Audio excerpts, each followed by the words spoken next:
আসসালামু আলাইকুম। ঠেকর কাজ করতে এসে যে এতটাই প্রবলেমে পড়বো তা আমার কিন্তু কখনো বুঝিনি। যদি আমাদের ভুলের কারণে যাই হোক, যদি একটু কাগজ করে নিতাম তাহলে আমাদের এত বেশি বেশি কাজগুলো করতে হতো না।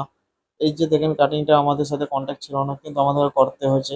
তারপরে বাড়িওয়ালা বলছে তোদের এই গাঁথিগুলোও করতে হবে, সিঁড়িগুলো, এই সাইডগুলো, এগুলো তো দেখার কন্ট্যাক্টের মধ্যে দিয়েছি।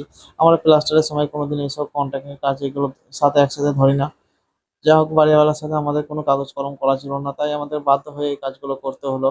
না হলে এক জায়গা থেকে এক জায়গায় কাজে এসেছি, তাও কিছু করার নেই। যা হোক, আমাদের এই মিস্ত্রি নিজে নিজেই নিয়ে ময়লা নিয়ে কাজ করছি।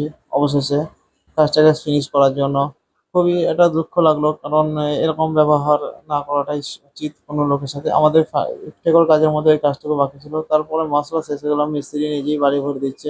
যাই হোক, খেটে খুব কাজটা করে দিল। দুটো মিস্ত্রির কাজ বেশি হয়ে গেল। ফাইনালি যারা কাজ করবেন এই ধরনের ভুলগুলো করবেন না আমার মতো। অবশ্যই